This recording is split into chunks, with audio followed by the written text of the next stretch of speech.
श्री सीताराम। शिखावस्थी के चैनल में आप सभी का स्वागत है। मैं हूं शिखावस्थी। माघ के महीने की पूर्णिमा तिथि, जिसे माघी पूर्णिमा के नाम से जाना जाता है, शास्त्रों में माघी पूर्णिमा का बहुत अधिक महत्व बताया गया है।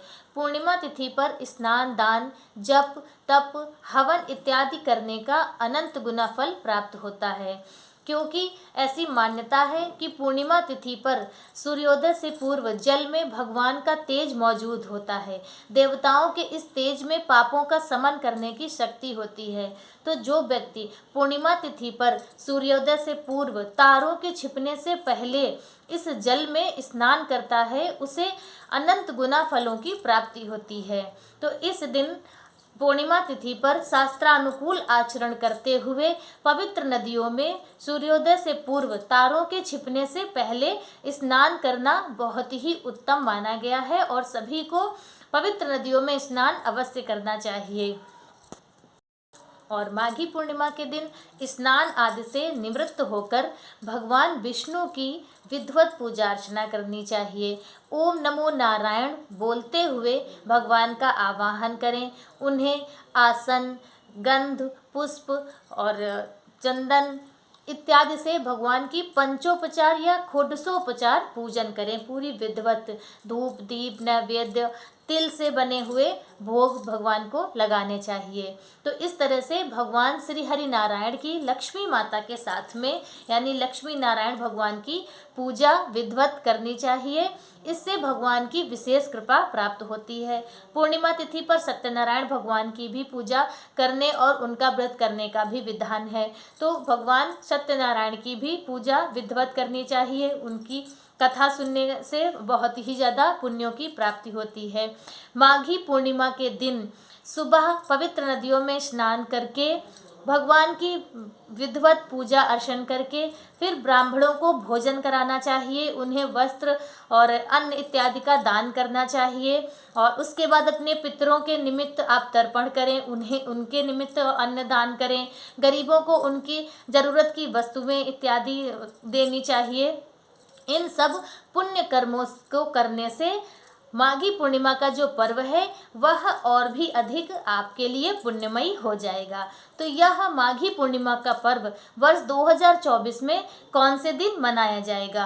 पूर्णिमा तिथि प्रारंभ हो रही है 23 फरवरी शुक्रवार को दोपहर 3:33 से और 24 फरवरी शनिवार को शाम 5:59 तक पूर्णिमा तिथि रहेगी। उसके उपरांत फिर प्रतिपदा तिथि प्रारंभ हो जाएगी। तो माघी पूर्णिमा का पर्व 24 फरवरी दिन शनिवार को मनाया जाएगा। उसी दिन व्रत, जप, तप, स्नान आदि सभी जो पुण्य कर्म है वह किए जाएंगे।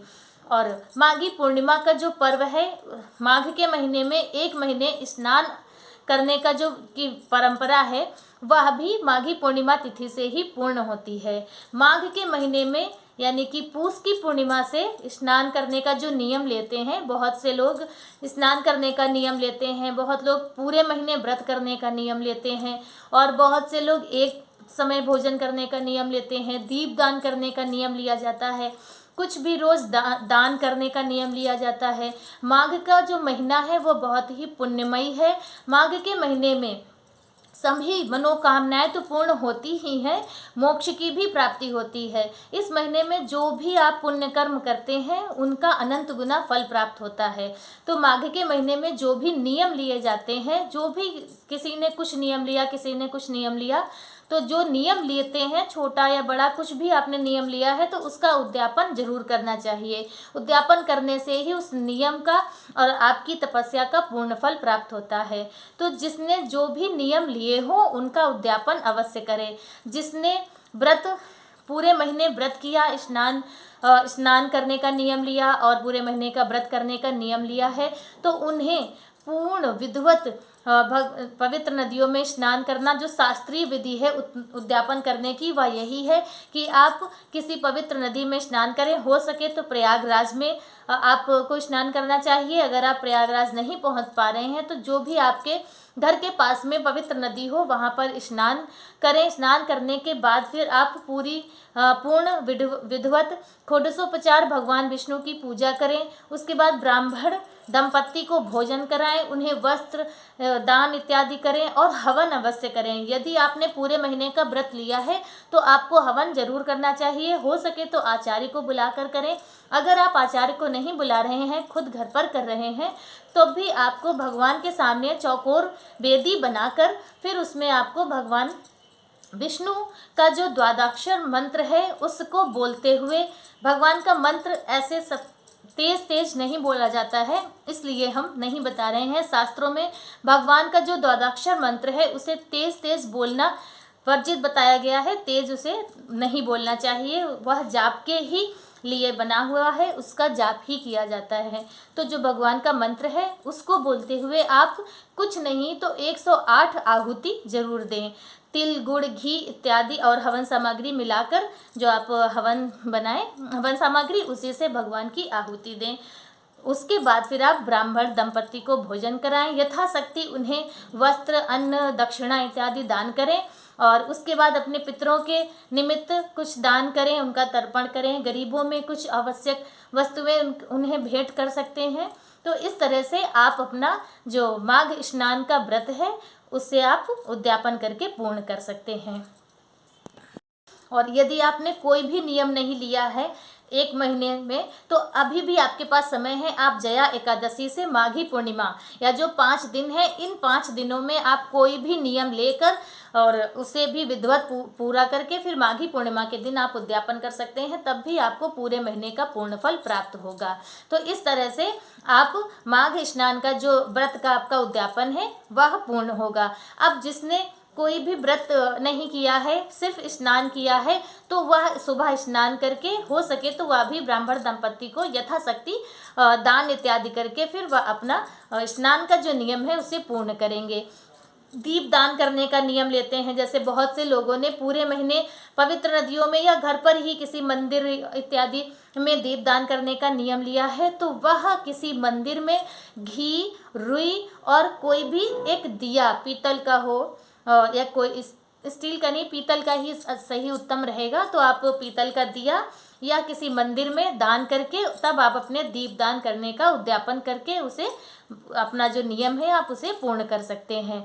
तो इस तरह से बहुत से लोग पूरे महीने चप्पल नहीं पहनने का नियम लेते हैं, चप्पल या जूते कुछ भी नहीं पहनते हैं, तो उन्हें भी खड़ाओं, चप्पल, जूता इत्यादि दान करने के बाद फिर आप अपने चप्पल पहनेंगे। तो कहने का तात्पर्य है कि इस तरह से आप उद्यापन करें। दीप दान का अगर नियम लिया है तो आप दीप की सामग्री दान करके उसका उद्यापन कर सकते हैं। और माघ स्नान पूरे महीने का नियम लिया है तो ब्राह्मण दंपत्ति को भोजन कराकर यथाशक्ति उन्हें दान करके आप अपना व्रत पूर्ण कर सकते हैं।